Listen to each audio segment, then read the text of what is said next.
आप सभी का इंजीनियरिंग मैकेनिक्स के क्लास में स्वागत है। आज हम लोग सिंपल मशीन के बारे में पढ़ेंगे, जिसमें हम लोग ये लेक्चर 1 है हमारा। उसके बाद लेक्चर 2, लेक्चर 3 करेंगे। लेकिन आज सिंपल मशीन के बारे में हम लोग इंट्रोडक्शन पढ़ेंगे। What is a machine? 3 idiot का डायलॉग आप लोग को याद होगा, जिसमें प्रोफेसर साहब बोलते हैं व्हाट इज ए मशीन। तो जवाब आता है anything which reduce human effort is known as machine. वैसा जो हमारे काम को आसान कर दे उसको मशीन कहते हैं। लेकिन इस चैप्टर में हम लोग लिफ्टिंग मशीन के बारे में पढ़ेंगे। लिफ्टिंग मशीन, ये लिफ्टिंग मशीन क्या है? वैसा मशीन जो हेवी लोड को उठाने के लिए काम आता है। इंडस्ट्री में इस तरह का मशीन का बहुत ज्यादा यूज होता है। जैसे स्क्रू जैक गाड़ी को उठाने के लिए काम आता है, जिसे हम लोग टायर को आसानी से चेंज करते हैं। इंडस्ट्री में हेवी मशीन को एक जगह से दूसरे जगह ले जाने में काम आता है। जनरेटर, मोटर को इंस्टॉल करने के लिए लिफ्टिंग मशीन का यूज किया जाता है।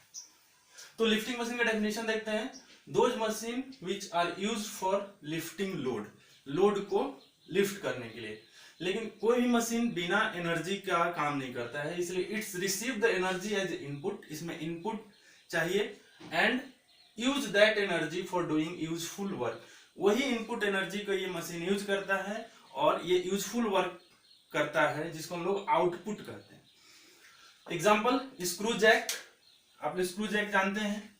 हम लोग बड़े से बड़े गाड़ी को, ट्रक को, बस को हम लोग आसानी से स्क्रू जैक के हेल्प से उसको लिफ्ट कर देते हैं। हमारे काम को ये आसान करता है। यही तो मशीन का डेफिनेशन है। पुली, पुली हम लोग देखते हैं, पुली के हेल्प से हम लोग कैसे किसी हेवी लोड को लिफ्ट करते हैं। चेन ब्लॉक, आप लोग एग्जांपल देखेंगे, चेन ब्लॉक पुली सिस्टम, जिसमें हम लोग चेन ब्लॉक के हेल्प से ट्रांसफार्मर वगैरह को इंस्टॉल करते हैं। Inclined plane is also example of a simple lifting machine. Inclined plane के हेल्प से हम लोग किसी बॉडी को ऊपर से नीचे हम लोग आराम से ला सकते हैं। देखेंगे आगे इसका एग्जांपल और। तो लिफ्टिंग मशीन को 2 पार्ट में हम लोग डिवाइड करेंगे, एक सिंपल मशीन, एक कंपाउंड मशीन। सिंपल मशीन वैसे मशीन को बोला जाता है जिसमें एक ही टाइप्स का कंपोनेंट यूज होता है और ये सिंपल ऑपरेशन में एकदम सिंपल होता है। तो लीवर, ये 6 एग्जांपल है। Lever, inclined plane, pulley, screw, wheel and axle, वेजेट। लीवर, कैसे लीवर एक मशीन है, कैसे हमारा काम को आसान करता है। आप स्क्रू जैक को जब घुमाते हैं तो उसमें हम लोग लीवर का यूज करते हैं। लीवर नहीं रहता तो हमको उतना उसको हम लोग आसानी से घुमा नहीं सकते हैं, और लीवर को लगा के हम लोग आसानी से उसको मूवमेंट कर देते हैं। आप बेंच बाइस में भी देखते होंगे, बेंच बाइस में कैसे हम लोग लीवर के यूज करके आराम से हम लोग बेंच बाइस को घुमाते हैं और किसी जॉब को होल्ड करते हैं। तो लीवर भी एक सिंपल मशीन है। इंक्लाइंड प्लेन, आप देखे होंगे कि ट्रक वगैरह से कभी जनरेटर वगैरह को उतारना पड़ता है तो हम लोग इंक्लाइंड प्लेन कर देते हैं और यहाँ से जनरेटर आसानी से उतर जाता है, या इसको ट्रक पे चढ़ाना होता है तो आसानी से चढ़ जाता है।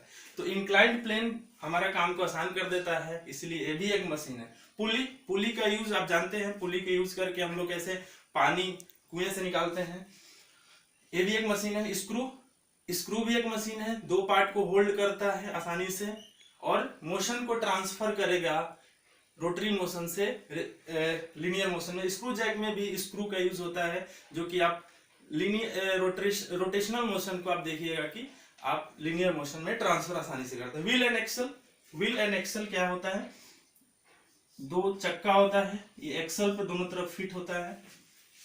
तो जब हम इस पे हेवी लोड रख देते हैं, तो अगर कोई अलमीरा है बहुत भारी है तो उसको आप एक जगह से दूसरे जगह आसानी से नहीं ले जा सकते, लेकिन जब उसमें व्हील लगा देते हैं तो आसानी से एक जगह से दूसरे जगह शिफ्ट हो जाता है।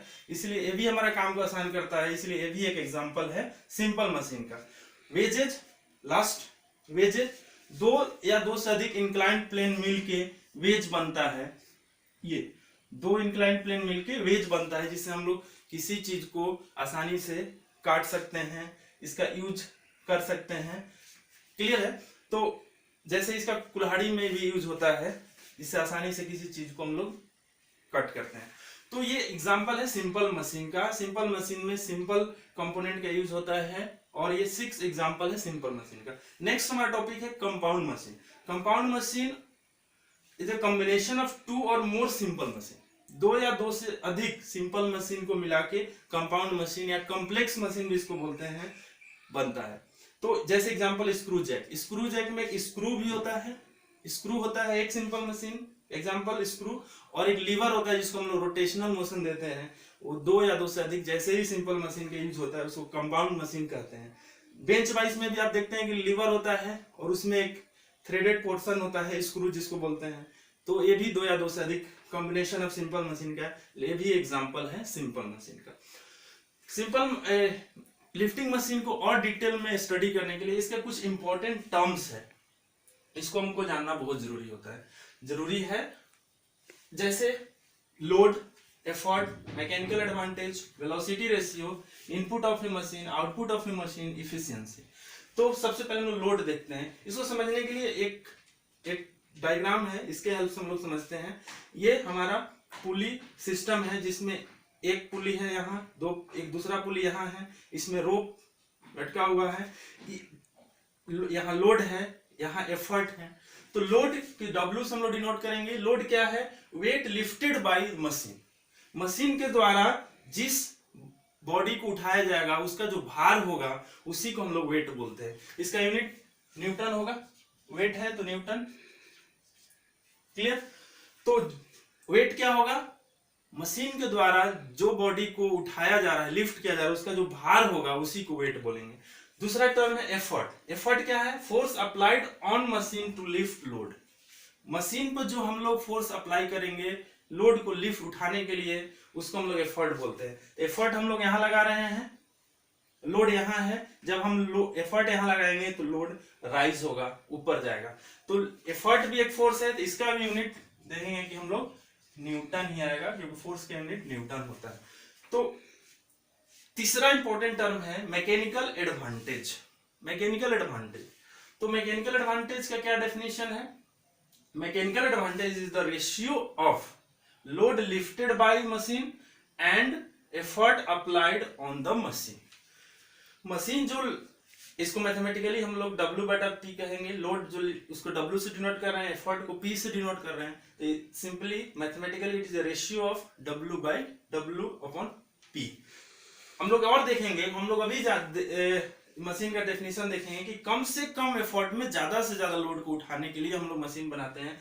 P ऑलवेज लेस देन होगा W से, तो MA का मान, मैकेनिकल एडवांटेज का मान ऑलवेज ग्रेटर देन 1 होगा, क्योंकि P का मान हमेशा W से कम होगा। फॉर एग्जांपल P अगर 10 न्यूटन है तो हम लोग W कितना, किसी 40 न्यूटन इससे ज्यादा को उठाने के लिए मशीन बनाते हैं, तो इसका रेशियो जो होगा mechanical advantage 40 Newton by K, और ये क्या आएगा 4।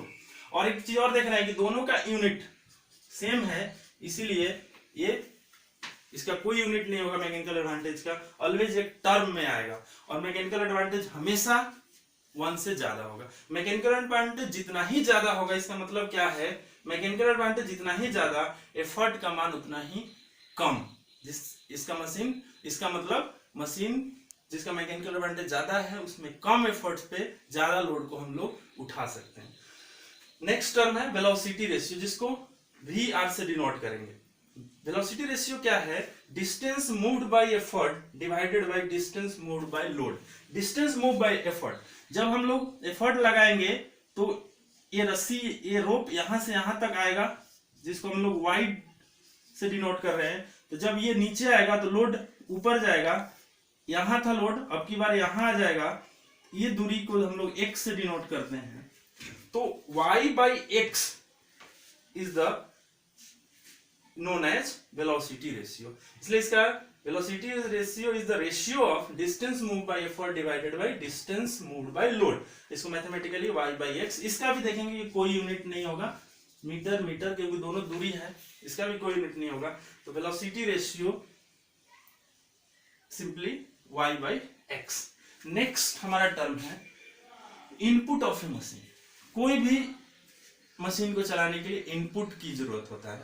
तो इनपुट हम लोग यहाँ इनपुट दे रहे हैं, इनपुट हम लोग यहाँ दे रहे हैं, और मशीन आउटपुट यहाँ से आ रहा है। लोड का पॉइंट जो होता है वो आउटपुट होता है, और एफर्ट के जो पॉइंट होता है वो इनपुट होता है। तो इनपुट क्या है? Work done on the machine by the effort. Effort के द्वारा मशीन पर जो वर्क हो रहा है उसको हम लोग इनपुट बोलेंगे। तो input equal to effort P है, कितना दूरी मूव किया है वाई, तो इनपुट हो जाएगा, इनपुट एनर्जी क्या हो जाएगा पी इंटू वाई। इसका यूनिट आप देखेंगे, फोर्स का एफर्ट का यूनिट न्यूटन है और इसका वाई का मीटर है। आप न्यूटन मीटर जानते हैं, जूल के बराबर होता है। तो इनपुट का क्या हुआ? Work done on the machine, इसका फॉर्मूला हो गया P into Y. 6 output of a machine. Output load point पे होता है, आउटपुट क्या होगा? Work done by the machine, work done by the machine. तो W load x distance move कर रहा है ऊपर, जब ये y डिस्टेंस नीचे आ रहा है तो ये x डिस्टेंस ऊपर जा रहा है। तो simply output equal to W into X, work done by the machine. इसका भी यूनिट न्यूटन और इसका मीटर, तो हो जाएगा joule. Joule is a unit of energy. So input and output is a energy. Next term आ रहा है इफिशियंसी, जिसको हम लोग ईटा से डिनोट करेंगे। इफिशियंसी बहुत इंपॉर्टेंट टर्म है। Efficiency is the ratio of output energy to the input energy. Output energy और इनपुट एनर्जी का जो रेशियो होगा उसी को हम लोग इफिशियंसी बोलेंगे। आउटपुट का भी हम लोग फॉर्मूला पढ़े थे W इंटू एक्स, इनपुट का भी फॉर्मूला पढ़े थे P इंटू वाई। इसको सिंपली अरेंज करेंगे तो W upon P, Y upon X, और अभी इसके पहले हम लोग पढ़े थे तो क्या हो जाएगा? W अपॉन पी, अभी पढ़े थे हम लोग mechanical advantage, Y by X पढ़े थे हम लोग वेलोसिटी रेशियो। तो इफिशियंसी का फॉर्मूला दो आ गया, एक होगा आउटपुट बाई इनपुट और दूसरा mechanical advantage upon velocity ratio. ये दोनों इंपॉर्टेंट। अगर इसको परसेंटेज में हम लोग चेंज करेंगे तो आउटपुट बाई इनपुट को हम लोग 100 से मल्टीप्लाई कर देंगे तो परसेंटेज में आ जाएगा। चाहे mechanical advantage by velocity ratio को 100 से मल्टीप्लाई कर देंगे तब भी ये इफिशियंसी आएगा, लेकिन वो परसेंटेज में आएगा। फॉर एग्जाम्पल, अगर इफिशियंसी का वैल्यू 40% आ रहा है, इसका मतलब क्या हुआ? 40 को हम लोग अरेंज करेंगे 40/100, ये आउटपुट डिवाइडेड बाय इनपुट है। इसका मतलब जिस मशीन में हम लोग इनपुट 100 दे रहे हैं, इनपुट एनर्जी हमारा 100 जूल है, इनपुट एनर्जी हमारा 100 जूल है और आउटपुट एनर्जी हमारा 40 जूल है। तो 100 जूल इनपुट दे रहे हैं, आउटपुट 40 जूल हो रहा है, तो 60 जूल कहां गया? 60 जूल हमारा लॉस होता है, 60 जूल लॉस हो रहा है। ये लॉस ड्यू टू फ्रिक्शन है, ये फ्रिक्शन के चलते लॉस। फ्रिक्शन कहाँ कहाँ होता है? जहां दो बॉडी में मोशन, रिलेटिव मोशन हो, तो यहां और यहां है, ये दोनों लॉसेस 60 जूल के बराबर होगा। तो फ्रिक्शन में जो लॉस होगा वो वही लॉस को हम लोग, तो फ्रिक्शन का लॉसेस कैसे आया? तो लॉस का फॉर्मूला हम लोग देखेंगे। लॉस का क्या फॉर्मूला होगा? Loss due to friction,